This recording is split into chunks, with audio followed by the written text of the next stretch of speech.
stories in my teaching today.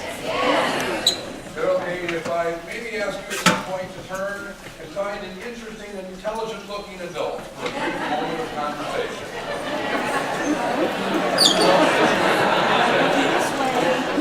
I don't have anyone over here. And we're going to talk about something that I think is incredibly important in the modern world today, but somewhat forgotten in some schools and in some homes. The issue of helping kids learn to self-regulate, to calm themselves down, to focus, to persist, to delay gratification, and not always think they should get what they want right now, and to be at least okay with that, if not a little happy with it. To understand that adults get to set limits in their homes and in their schools, and that's okay. And that struggle is part of life, and in fact, struggle is one of the best parts of life. Are these things you want for your children? Yes.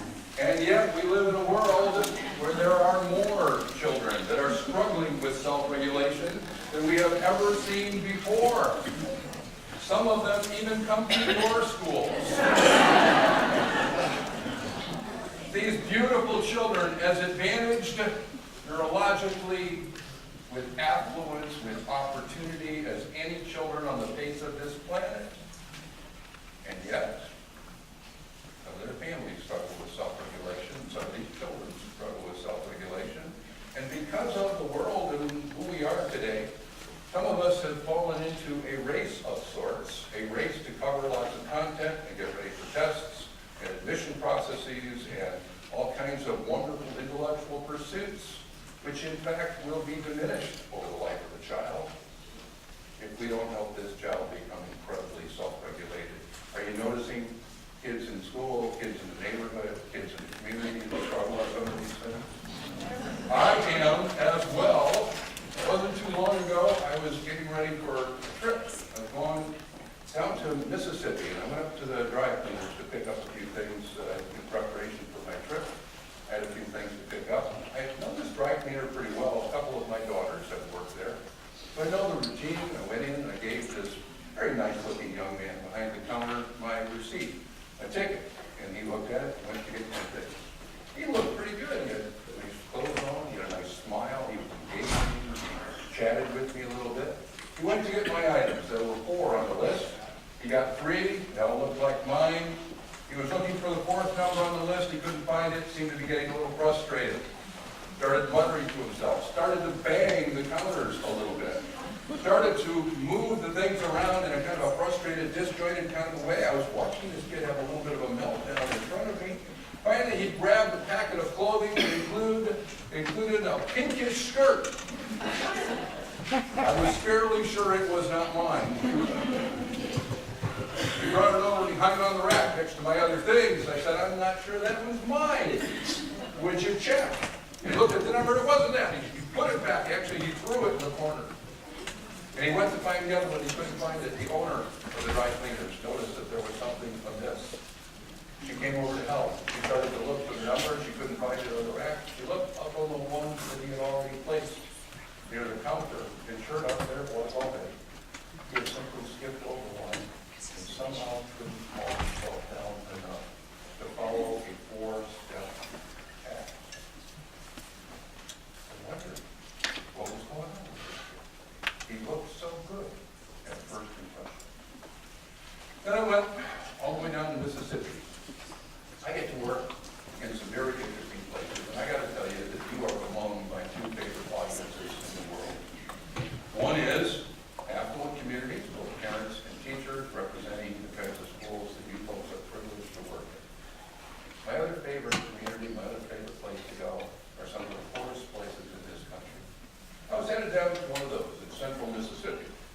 And I got down there, and sure enough, I had forgotten something, as I sometimes do in my packing. I had forgotten, it was a hot day, I had forgotten my swimming suit. And there was a little, kind of a crummy-looking little hotel pool there, but I thought I needed a little bit of that activity in the evening. And there was only one place to shop in a little town like that in central Mississippi. Does anybody know the name of the one place?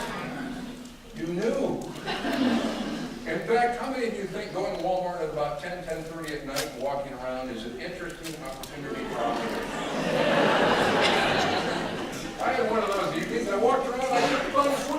was hot. There was no swimming suit to be found in Walmart's. So I found something else I thought I needed to buy, and I came up to the register, right ahead of me at the register, with a young mom with a little baby, little guy, looked to be about 20, 22, 24 months, sitting in the basket in the car.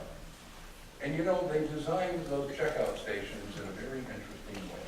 Right next to the little runway as you're coming up to the cash register is this big row of candy. And sure enough, this little guy had reached out and grabbed a bag of Werther's caramels, and he was holding it up, and he said, "Mom, Mom, Mom." She said, "No, we can't afford it.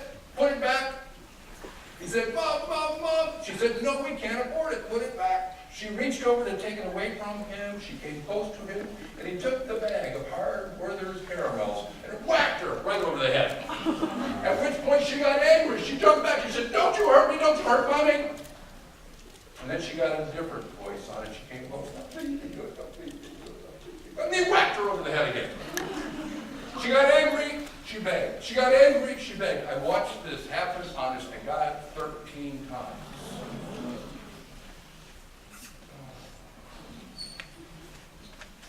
Patterns like this. I wondered where they lead. Finally, after 13 times, she had tears in her eyes. She broke down. She took the candy and put it in the car. There's a part of me that wanted to intervene. I wanted to do an intervention right there. I have been trained over the years by my wife and by my daughter's dad, don't be given free advice in the middle of Walmart. 10:30 at night, not the best time or place to be given free advice. And so I just watched. Well, I worked with this wonderful district down in Mississippi that is radically transforming its outcomes. They used to be at about 30% proficiency for reading, the best they could do with all their hard work to get about 30% of their kids to be at proficient or above levels. Over the last 4 years, we're now approaching 90% of their babies proficient and above by doing some very simple things, some of which I will describe in my after lunch session. But on my way home, it was a Friday night, got in the airplane. How many of you know those late night, Friday night airplane flights? Anybody ever had a chance to be on one of those? Often filled with businessmen and women who've been out on the road. It's been a long week. They're looking a little tired.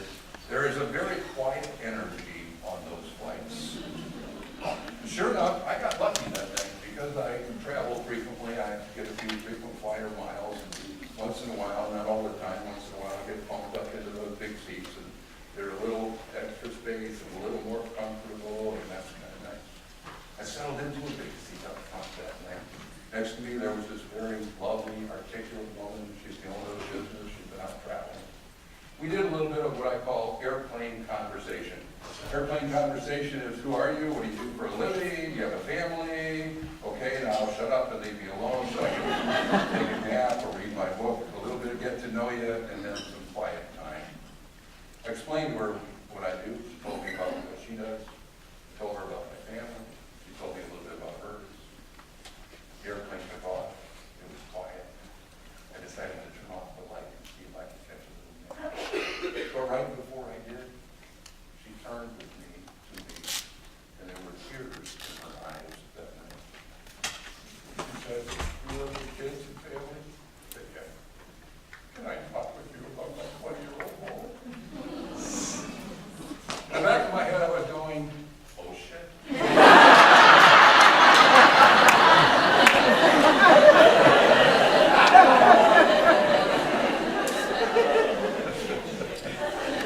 So I heard about her 20-year-old boy. She told me about how he was kind of unmotivated.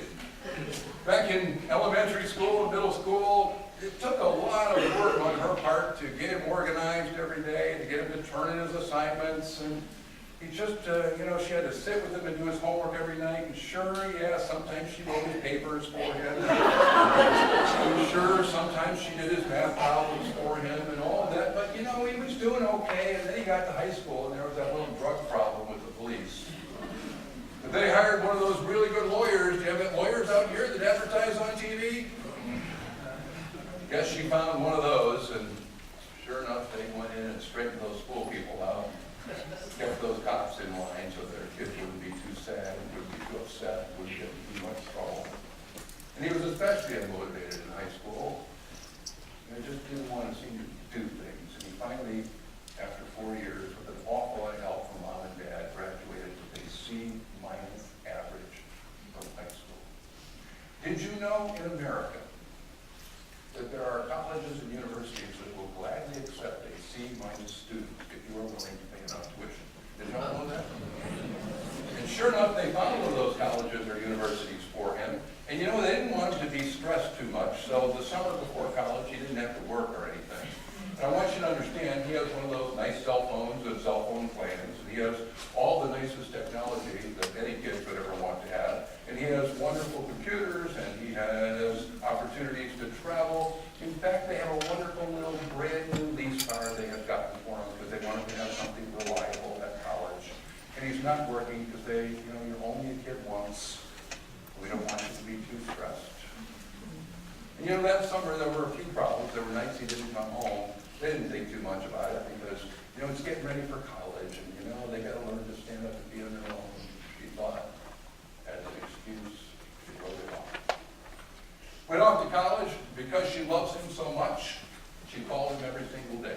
In fact, she told me she would put his schedule on the refrigerator and also on her planner so that she could remind herself 45 minutes before every one of his classes to call him up, wake him up if necessary, remind him about his assignments, make sure that he went off to class. He told her he was doing fine, everything's fine, having a great time, college is great, I love it. Finally, he got home in December after his first semester with a letter from the university disinviting him. Don't come back. In fact, he had failed every single one of the classes. In fact, he had discovered what I sometimes refer to as the alternative curriculum in college. Does anybody in this room, not from your own experience, have you heard about the alternative curriculum in college? The alternative curriculum for this kid was sex, drugs, and video games, which apparently was somewhat more interesting than the college courses in which he was enrolled. They kicked him out. He came home, still has his cell phone, still has all his technology, still has his lease car. Mommy and Daddy see that he's kind of upset. They don't want to put too much pressure on him. He doesn't need to get a job. He hangs around the house for a few months. Finally, after a few months, they say, hey, let's help you get back on track. We'll enroll you in a community college class. And sure enough, with a whole lot of help from Mom and Dad, he managed to pass his community college class. So they found another one of those universities and re-enrolled him for the following fall. Went off again, same pattern, same phone calls, everything's fine. A few months before this airplane ride, he got kicked out of his second university. He's back at home. He has all the wonderful things that he likes. Some days he doesn't come home at night. Some days he comes home hot. And she turns to me, this intelligent, beautiful, well-educated, successful person, and looks me right in the eye and tells me, asks me, what should I do? Turn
me?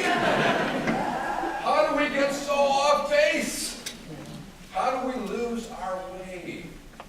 And the reality is that somehow this lovely, thoughtful, smart, successful person didn't know what to do, or didn't have a support group around her to help her, or to keep her focused, or keep her on track, somehow doing what she thought was the best each day as a parent. She helped raise an incredibly unregulated kid. I wish that we could go back to when that kid was about 2 years old and start working on some things that would build a solid foundation of self-regulation, some empathy, some noticing and caring what's going on in the lives of others, some social skills, resilience, grit, character, a sense of purpose, maybe even a sense of service in the world. But there are crucial periods in which some of these things must be given attention. Let's talk about what some of those things are. We're hoping to develop more self-regulated kids. You know what they look like.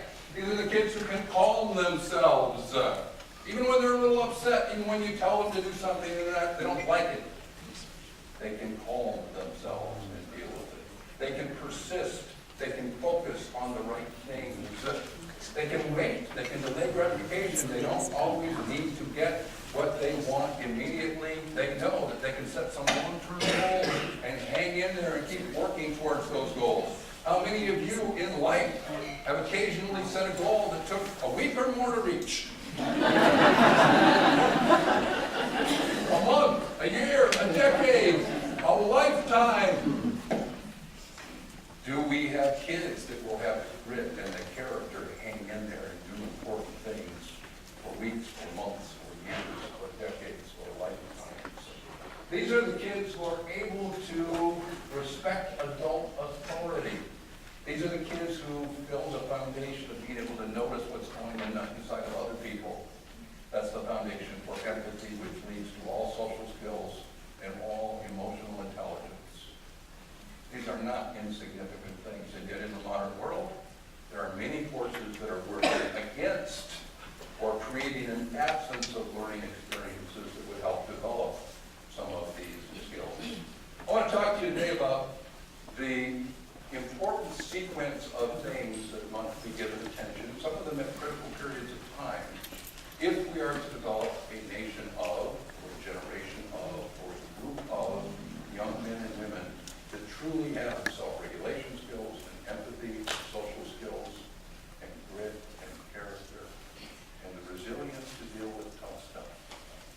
There is a wonderful sequence here. It starts with the basic attachment phase in life. It goes through the phase in which we develop basic self-regulation and the beginnings of solid empathy. It moves into the development of grit and character and resilience and eventually to service. Let's break it down a little bit so we really understand it well. During the first 12 to 18 months or so, you go through what's called the attachment phase in the life of a child.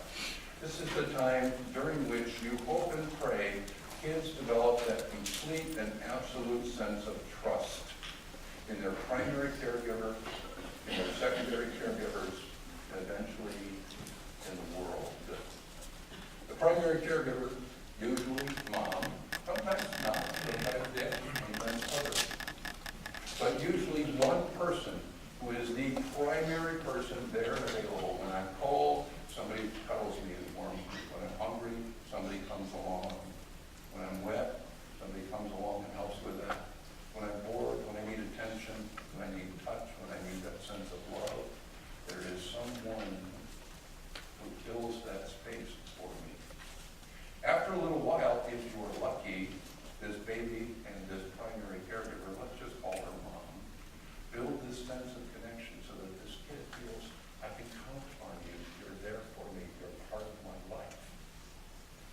What's good for me is good for you, what's good for you is good for me. I want you to be happy, because when you're happy, I'm happy. When I'm happy, it makes you happy. We had this incredible, powerful connection.